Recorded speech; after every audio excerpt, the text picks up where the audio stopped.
Belo Horizonte.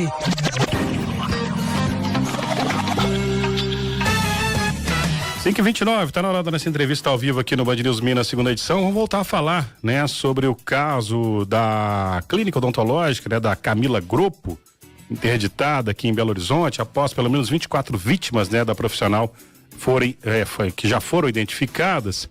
E a Defensoria Pública aqui do Estado ajuizou uma ação civil pública, né, pedindo que 2,5 milhões de reais, né, das contas da clínica sejam confiscados, né, para que a compensação dos danos sofridos por pacientes que desenvolveram infecções bacterianas graves, né, esses danos possam ser sanados, né? Esse dinheiro fica ali reservado para uma futura indenização, né, dessas pessoas. E para conversar com a gente sobre esse assunto, tá ao vivo em imagens, para quem está conosco na nossa live no YouTube, o defensor público, o Dr. Paulo César Azevedo de Almeida, que é coordenador estratégico de tutela coletiva da Defensoria Pública aqui de Minas. Dr. Paulo, mais uma vez, obrigado, por ter atendido o nosso convite. Prazer tê-lo aqui novamente. É um prazer estar aqui de novo, Bruno, Patrick, e boa tarde a todos os ouvintes da Band News. Doutor, explica pra gente então como é que foi essa ação civil pública impetrada pela Defensoria Pública, né, junto à Justiça, com apoio do Ministério Público, né? Me chama a atenção esse alto valor, doutor. A pergunta, né, além de você, para que o senhor nos dê mais detalhes, o Ministério Público ou a Defensoria Pública, vocês têm acesso, por exemplo, a informações, né, de conta bancária da empresa, por exemplo, e para pedir, né, esse valor, ou esse valor, como é que ele é calculado, doutor? Bom, esse valor foi calculado com base nas ações que nós já tivemos acesso, que foram ajuizadas por parte das vítimas, além dos casos que a Defensoria Pública atendeu diretamente. E aí, o que foi apurado é que o montante que se pede em cada caso individual para reparar os danos, que são danos materiais, danos morais e danos estéticos, são bastante elevados. Isso porque parte dessas vítimas, elas tiveram gastos astronômicos com saúde a partir do momento em que elas contraíram essas infecções. São infecções por bactérias resistentes, então multiresistentes, de crescimento rápido, e a perspectiva, em alguns casos, é de tratamento duradouro de até 2 anos, sem um futuro clínico cravado de recuperação. Então, parte dessas pacientes tiveram que ser internadas por meses, algumas delas com internações sucessivas. Um caso que marcou muito o atendimento da Defensoria Pública foi a situação de uma paciente que fez a cirurgia em fevereiro de 2024 e, quando foi registrado o boletim de ocorrência em relação às lesões corporais que ela sofreu em razão desses erros na cirurgia, dos procedimentos de esterilização inadequados, ela ainda estava internada no Hospital Municipal em Ipatinga. Então, são gastos muito elevados com saúde, com os antibióticos, com as internações, com as consultas, e também houve casos de pacientes que, em razão da situação clínica que elas foram submetidas, por exemplo, com purulência no pescoço e no rosto, tiveram que ficar afastadas do trabalho. É o caso, por exemplo, de uma cozinheira que não pôde voltar a trabalhar. Então, as perdas econômicas, elas se somam também às perdas em razão das cicatrizes que elas sofreram em regiões muito expostas do rosto e do pescoço, e esses danos estéticos e os danos também decorrentes do sofrimento, eles têm que ser compensados. E aí, fazendo essa apuração dos casos que nós já tivemos conhecimento, chegou-se a um importe aproximado de 2 milhões de reais.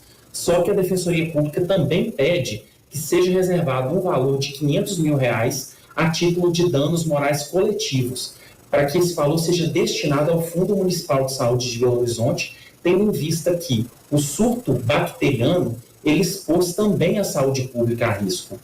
E, além disso, diversas pacientes tiveram que ficar internadas em hospitais públicos, sobrecarregaram UPAs, hospitais e outros serviços de saúde, e aí a gente não pode ser conivente com a privatização dos lucros, porque essas pessoas que eram proprietárias da clínica auferiram lucros com essas práticas irregulares de saúde, essas práticas irresponsáveis no mercado de consumo, e a socialização dos prejuízos, porque a partir do lucro que essas pessoas auferiram, boa parte do sistema de saúde foi prejudicado com os gastos para a recuperação da segurança sanitária. Doutor Paulo César, muito boa tarde. Gostaria de saber do senhor, a partir de agora, né, com esse pedido aí, né, desse confisco, desse bem, né, monetário, né, por parte da clínica, como que fica agora, a partir de agora? Quais são os próximos passos? O que deve ser feito aí por parte da... Bom, o principal foco nesse momento é que a tutela de urgência seja deferida. A gente pede uma cautelar de constrição de bens dos sócios, né, a Camila Groppo e o Marcelo Groppo, de modo que o patrimônio desses sócios ele seja atingido e retido para responder a essas ações judiciais. Essa é uma medida de extrema importância porque, caso esse patrimônio não seja salvaguardado, a perspectiva de que essas pacientes no futuro venham efetivamente a ver os seus danos compensados é muito baixa. E, além disso, esse patrimônio também vai salvaguardar a restituição dos gastos com a saúde pública e também, como essas infecções elas são graves e os sintomas não aparecem imediatamente, havendo estudos que indicam que as vítimas podem sofrer os primeiros sintomas com a incubação dessa bactéria em até 2 anos, pode ser que novas vítimas que se submeteram a esses procedimentos cirúrgicos venham a surgir. Então, o que a gente quer é que as práticas irresponsáveis de clínicas estéticas não fiquem sem resposta por parte da Justiça e sem resposta na devida reparação desses consumidores, tendo em vista os riscos a que, infelizmente, nós estamos sendo expostos diuturnamente com a publicação de procedimentos cirúrgicos em redes sociais, de práticas que têm sido corriqueiras de pessoas que se submetem a procedimentos cirúrgicos em clínicas e depois ou perdem a vida ou têm sua saúde gravemente comprometida. Doutor, para a gente encerrar, até mesmo, né, para te liberar aí, que a gente sabe dos seus compromissos, além desse bloqueio, né, desse dinheiro aí, desses 2,5 milhões de reais, a profissional, né, a dentista, ela pode ser punida de alguma forma, doutor? Por exemplo, ser presa, né, porque ela cometeu alguns crimes, e também não poder mais, né, praticar a odontologia. O que o senhor pode dizer para a gente nesse sentido? Bom, aqui a gente tem que deixar claro também o trabalho de extremo cuidado, o trabalho muito meticuloso que foi feito pela Polícia Civil do Estado de Minas Gerais, que apurou de forma muito detida todos os eventos que levaram a esse surto infeccioso. A Polícia Civil ela logrou reunir diversas declarações de vítimas a respeito do comportamento desidioso da profissional, mas também colheu documentos da Vigilância Sanitária de Belo Horizonte, indicando, por exemplo, que na primeira visita que foi feita, o instrumental cirúrgico estava sujo de sangue.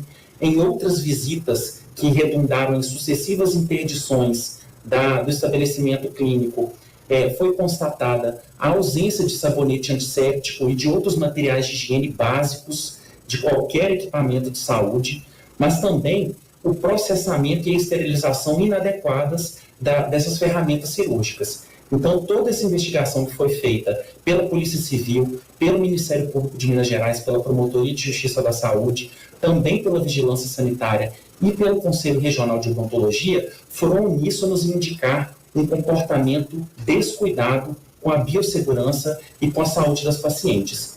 Então, essa reunião de informações pode ensejar a responsabilidade da profissional pelo crime de lesão corporal grave e também pelo uso de documento falso, que foi diagnosticado que o diploma que ela apresentou para validar a sua capacitação para a realização desses procedimentos, ele não conferia com a verdade, então ela foi indiciada por esses crimes, mas também, de acordo com as apurações administrativas do Conselho Regional de Odontologia, ela pode vir a ser punida na seara profissional. Perfeito, doutor. Conversamos aqui hoje na Band News FM com o defensor público, doutor Paulo César Azevedo de Almeida, que também é coordenador estratégico de tutela coletiva da Defensoria Pública aqui de Minas Gerais. Doutor Paulo, mais uma vez, muito obrigado, viu, pelos esclarecimentos e pela disponibilidade. Um grande abraço. Um abraço, muito obrigado, eu estou sempre à disposição. Valeu. Todo errado.